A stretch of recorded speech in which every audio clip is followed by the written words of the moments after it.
Mr. Speaker, we can even declare legislative emergency. Share this video, guys. Close the house, shut it up. Who are you legislating for? What laws are you making when the country is running in blood? The country is running in blood and tears. You cannot go, the farmers cannot go to farm. Our traders cannot go to market. Worshippers cannot go to mosque, cannot go to churches. Then what are you legislating here? Mr. Speaker, if the government is not prepared to actually do the right thing that will protect the lives and property of our people, I urge on you, I urge on this honorable house, as a house of the people of Nigeria, to stand up to pay the supreme cost. And that is no more than to shut this house down and to call emergency on any legislative issue and wait until the right thing is taken by the government of the day. Mr. Speaker, honorable members, I have to say so because I will be speaking here today as a member of the APC, not of particular concern, but with a particular concern. An APC member speaking with a particular concern, Mr. Speaker. And the concern today, as I understand, is about the security of lives and property of the Nigerian people. Mr. Speaker, I have heard briefs and submissions by the relevant committee chairman here about the situation of Nigeria's security architecture. Good, Mr. Speaker. I am not out to say no to their submissions.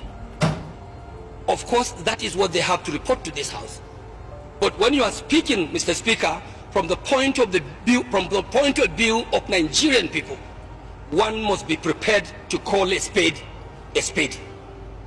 Mr. Speaker, I am therefore prepared to say that no matter what the government does, my government, led by Bola Ahmed Tinubu, the APC government, my party, and despite all the submissions of the efforts of all security agencies that were meant here through their respective chairmen, I want to say that yes, the government is doing its best. The security agencies are doing their best. But I want to say with every sense of responsibility and without any fear of equivocation that their best is not good enough.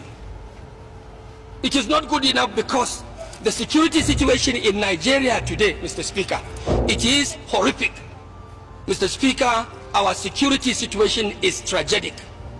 Mr. Speaker, the security situation, especially in the north where I come from, is devastating. Mr. Speaker, our situation in Nigeria today in the area of security is unspeakable. It's unspeakable because our people are left ravaged in serious tension, fear and desperation, all because we are lacking and reneging in our institutional and collective responsibility as a government. Mr. Speaker, the fact remains the same, and like every one of you here would say, that the responsibility of every democratic or elected government, even military governments, Mr. Speaker, fundamental responsibility of government is the security of lives and property of its own people. Mr. Speaker, what we have today is like a failed security.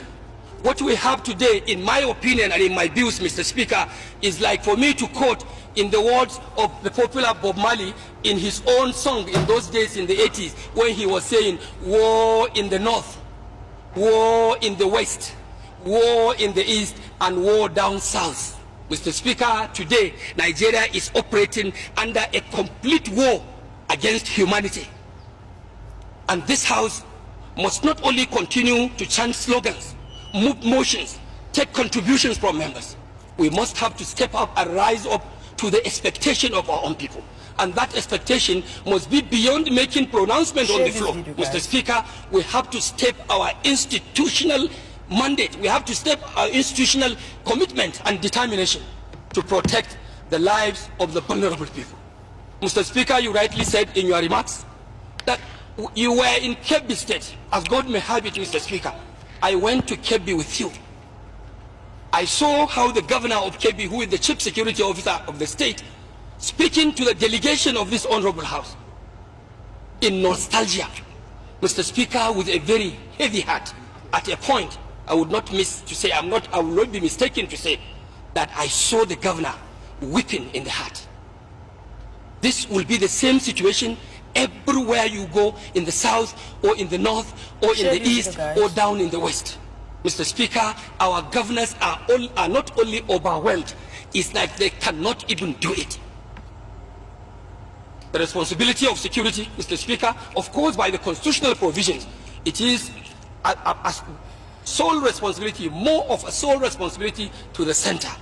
I agree with whoever may say, of course, governors in the subnationals are also accountable and they must be held responsible for the security of lives and properties of their people.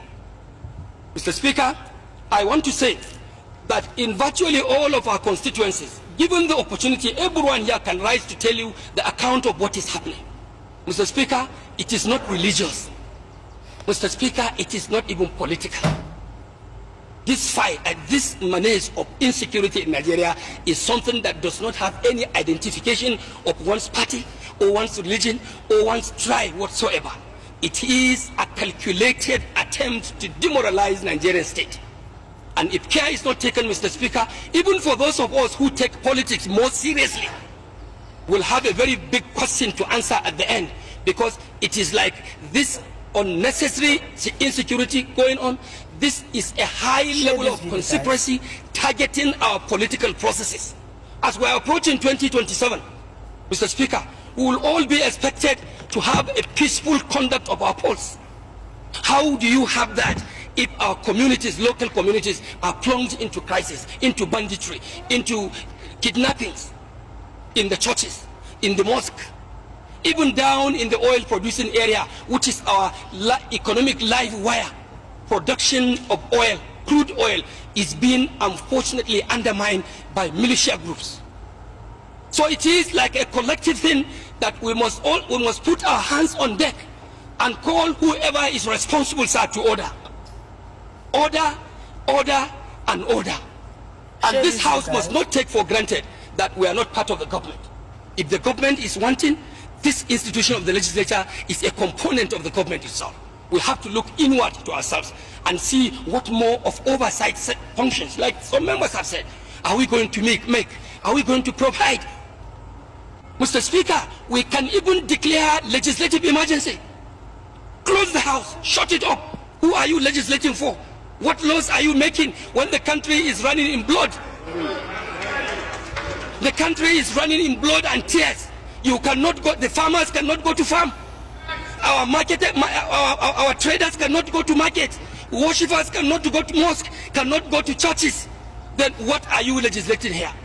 Mr. Speaker, if the government is not prepared to actually do the right thing that will protect the lives and property of our people, I urge on you, I urge on this honorable house, as a house of the people of Nigeria, to stand up to pay the supreme cost.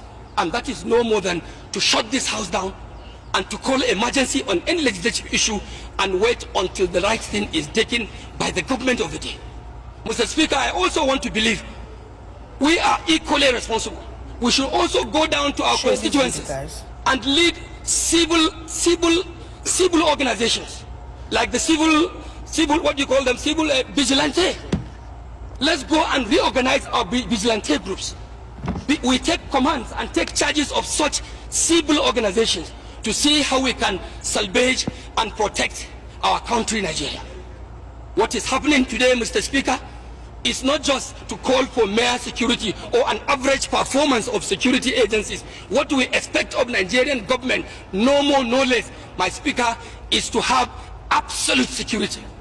It's for us to have absolute safety. Mr. Speaker, Nigeria must have absolute protection of the lives and property of our own people.